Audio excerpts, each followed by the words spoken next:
la propuesta de las centrales sindicales de un aumento de un 35% a los salarios de las pequeñas, medianas, grandes empresas en sentido general, se ha armado toda una, porque aunque en el día de hoy hubo una reunión con los empresarios, no han llegado a un acuerdo, que era algo que supuestamente ya tenía que haber ocurrido, porque el presidente de la República y el Ministerio de Trabajo, etcétera, habían determinado que así sería. Entonces ellos están hablando de que los empresarios le están sacando el cuerpo y piden una prórroga indefinida de tiempo para pensar. Vamos a conversar sobre este tema y la factibilidad de que nuestro país deje de ser uno de los países con más bajo salario mínimo en la región, que es uno de los países, creo que es el 14, no recuerdo. Aquí tenemos con nosotros a Francisco Tavares, quien es economista, tiene maestría en política económica en la Universidad de Lorraine en Francia y en finanzas públicas para países en desarrollo en la Universidad de Clermont-Auvergne. Eso es como el de Jairo. Este es de verdad. Esta es de verdad. Actualmente realiza, que estábamos hablando del otro mantequilla, actualmente realiza un doctorado en Economía y Gobierno de la Fundación José Ortega y Gasset Gregorio Marañón y la Universidad Internacional Menéndez Pelayo de España. Bienvenido, gracias por estar con nosotros. Muchas gracias a ustedes por permitirme, ¿verdad?, hablar sobre un tema que es de mucho interés para el país.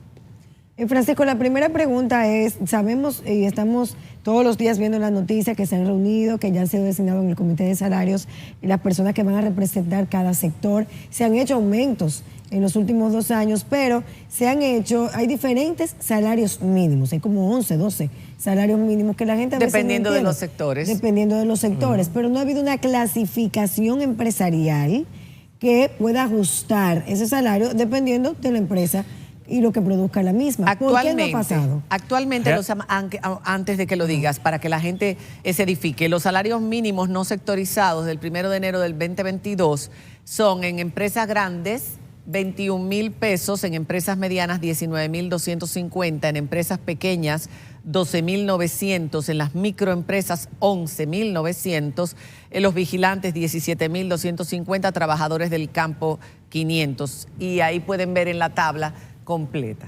Ahora. Sí, precisamente en el año 2021, precisamente en julio de 2021, hubo un aumento salarial. Pero ese aumento salarial prácticamente quedó desvanecido por el proceso inflacionario y porque evidentemente toda esta situación económica ha erosionado el poder adquisitivo de los trabajadores.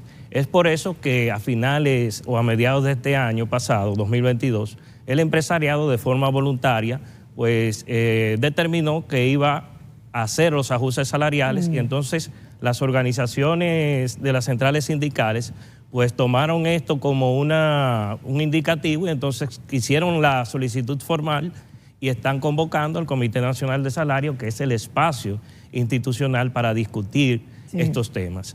Realmente las condiciones económicas en el país determinan de que ha habido un aumento de los niveles de inflación de alrededor de más del 15% desde julio del 2021 hasta enero o diciembre. Que es importada en una gran proporción. Y este año se espera un año bastante difícil económicamente hablando. Precisamente. También. ¿Qué es lo que las centrales sindicales están planteando? Que no solamente consideremos el elemento inflacionario para ajustar los salarios, sino que hay un componente que ha estado al margen de la discusión, que es la productividad laboral. Correcto. Que es cuánto produce un trabajador por hora trabajada. Eso sencillamente en las discusiones del Comité Nacional de Salarios se queda de lado, lo que ha aumentado la brecha entre los ingresos reales percibidos por salario y las ganancias de las empresas, calculada como un índice. Digamos, midamos el crecimiento de los beneficios empresariales desde el año 2000 hasta la actualidad y se ha triplicado casi 3 veces. Pero por eso te hablo, perdón, de la clasificación de esas empresas, porque no produce lo mismo un gran hotel que un hotel boutique o un hotel. Bueno, pero las microempresas producen menos. Él está hablando de la productividad y eso es algo que también es cuestionable. Claro.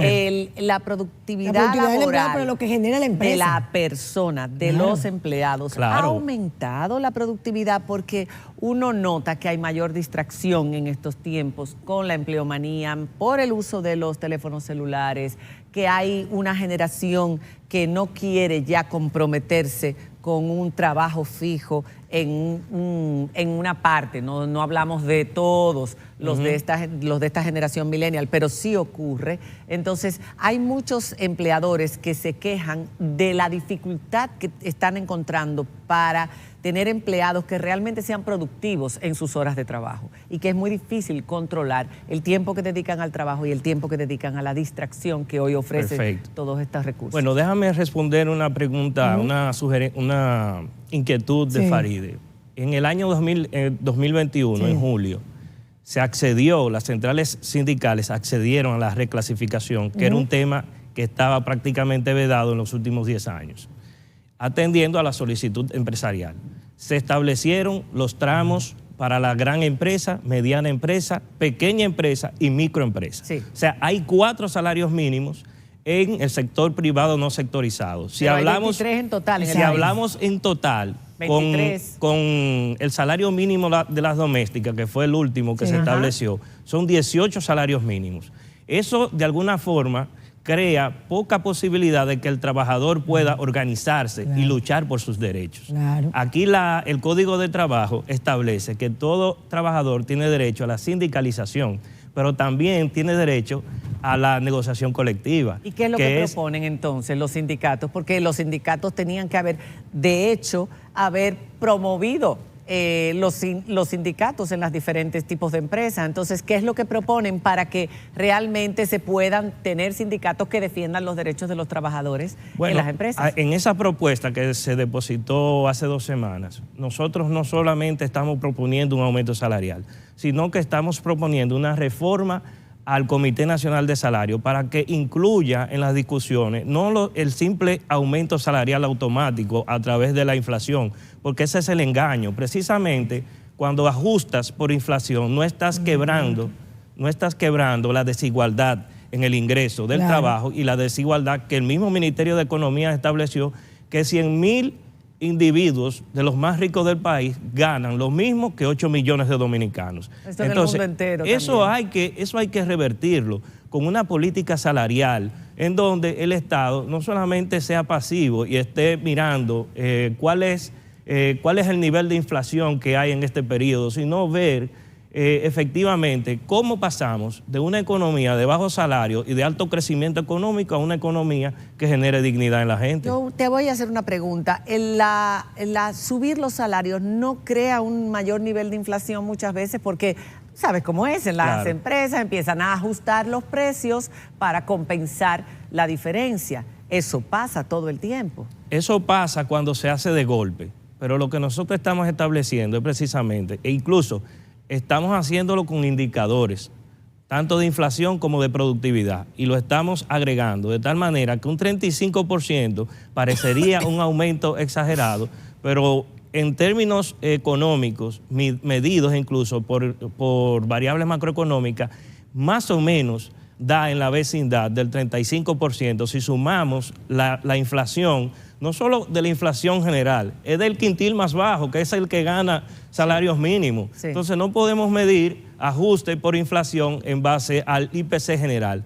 Es en base a la cesta de bienes que más consumen los trabajadores que devengan salarios mínimos. Salarios mínimos.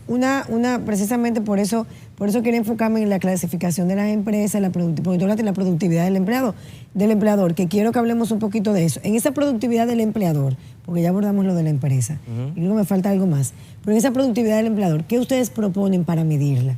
Porque ahora con el trabajo remoto después de la pandemia y la falta de una regulación de teletrabajo que está en el Congreso ahora discutiéndose, es prácticamente imposible medir el nivel de productividad, las horas de la jornada laboral que se establecen en el Código Laboral, porque tú estás en tu casa y mucha gente se ha acostumbrado a esa distancia para poder ejercer su función sin ningún nivel de supervisión directa. Entonces, ¿cómo se mide y qué proponen ustedes para medir esa productividad y que se tome ese criterio en el Comité de Salario? Bueno, hay formas técnicas de cómo medir la productividad, incluso por sectores económicos. porque recuerda que a través de las cuentas nacionales el Producto Interno Bruto mide la producción económica del país en base al valor agregado, digamos lo que aporta en bienes y servicios cada sector económico, agricultura, comercio, industria, zona franca, todo eso.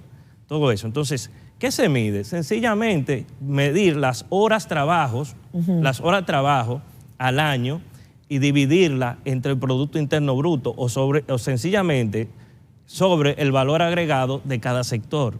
Y más o menos te da la producción individual de cada trabajador por hora. Y eso ha aumentado. Y eso ha aumentado incluso casi 3 veces en los últimos años. ¿La productividad del trabajador? Sí, la productividad del trabajador dominicano es la quinta más productiva en América Latina. O sea que la queja... Y nosotros tenemos el salario mínimo penúltimo en cuanto a poder adquisitivo. Entonces no se corresponde. En el área. Una economía que está generando estos altos niveles de crecimiento y unos índices macroeconómicos envidiables para América Latina, ¿cómo es posible que tengamos una deflación a nivel salarial? Yo estoy de acuerdo, pero para hacer un poquito y ver este tema de un contexto integral, estoy pensando en lo que vas hablando, estoy pensando en el microempresario. Exacto. En ese microempresario que está también sentado en el comité y que dice, bueno, yo no produzco ni tengo las exenciones que tiene Zona Franca, el sector turismo, pero me están obligando y me están imponiendo una camisa de fuerza a hacer un aumento